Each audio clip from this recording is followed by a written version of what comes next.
right. Hello. Introduce yourself. I'm Rachel. Mordechai. Ben. Hannah. Ben. And we're gonna read some Common responses to coming out as queer. Hit it. Are you sure? How do you know? If I had a nickel. What do you mean, how do I know? First of all, really wasn't sure for many, many years. When I didn't know, I wasn't talking about it. Right? Maybe I'm not sure. Maybe I'm trying to work it out, but I'm mustering up the courage to tell you this about myself now. But I am sure that I'm gay. No, I've never dated anyone currently, but it's just a feeling. I've lived 30 years and I was raised to think that I'm straight, and so I lived a straight person's experience and it didn't work for me. That's how I know. How do you know you're straight? Yeah.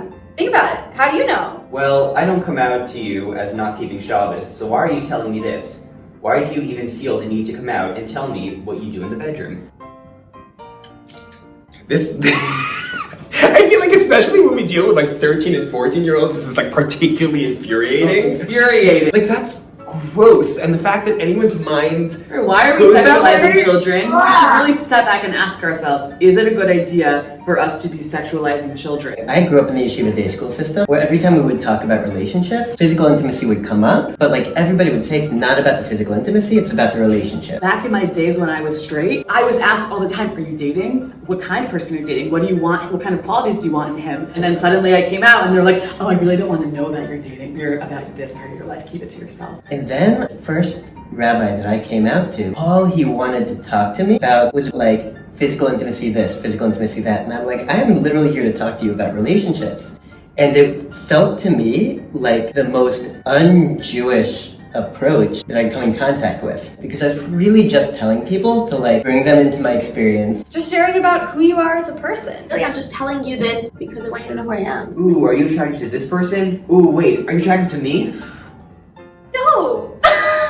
Also, that's so inappropriate to ask. When I am coming out to you, I'm doing the opposite of objectifying me or something about anybody else. And I think that just reduces queerness in general to sexual attraction, and it's so much more than that. I'm so sad for you because I know how difficult it's gonna be for you. I know that too, Hannah. I just don't really need your sympathy. Once I'm already talking to you about it, staying in the closet is more difficult. Also, by saying that, you're making it more difficult for me. Well, you're gonna keep Chalav Yisrael now. I'm so sad for you because I know how many things you're not gonna be able to have now, and I know how hard this is gonna be for you.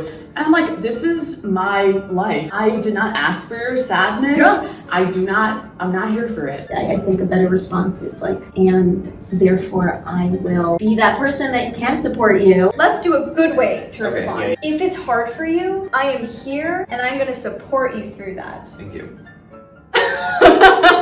If you don't want life to be difficult for me, then be part of the solution, don't be part of the problem. Yeah. Think about the pain you're causing others, your family standing in the community, your siblings, shidduchim, prospects, so you shouldn't flaunt it. I do very, very much recognize how this is really complex for an Orthodox family. I am concerned about my family. I'm concerned that maybe my sister will have a hard time finding a shidduch because I'm gay. That's sometimes the reality. We got to change that. Yeah. It's the haters who are causing pain. Why do I need to be the one that's sacrificed here? What it basically tells someone is that it would be easier if you weren't around. You're left after that conversation, you're thinking, wow, well, maybe my family and my siblings would be better off if I wasn't here. That's like a really dangerous space to be in. You just might want to tone it down.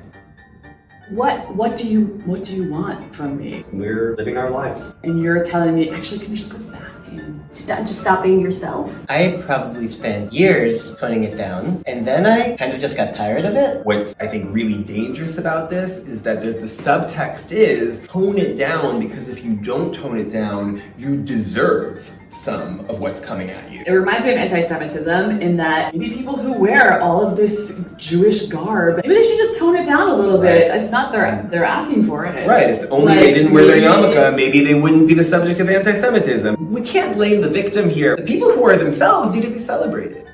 Hate the sin, not the sinner. We don't want to be called sinners. And where did you get from the fact that I told you I was gay, or queer, or bi, or trans, or asexual, that I am a sinner or there is a sin? Where is your mind? Oh, I like you, but like not your life.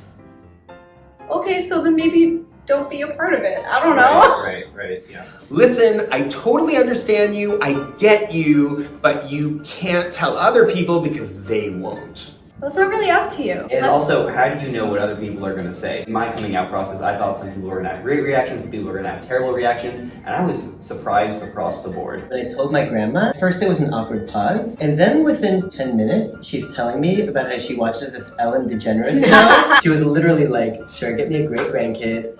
I want to live to dance at your illegal wedding. I'm coming out to you, like, I think your job is not to scare me. Your job is to support them in whoever they want to come out to. Always go for support over instilling fear. Remembering your pronouns is so hard for me. Boo-hoo. Do you know how hard it is for me? It is not about you. If I introduce myself as Mordechai and someone's like, yeah, it's really hard for me to say, I'm gonna call you Morty. Like, I get it, Morty's a thing, some people like, but I don't like Morty. That's not my name is Mordechai, so suffer through it. Last one.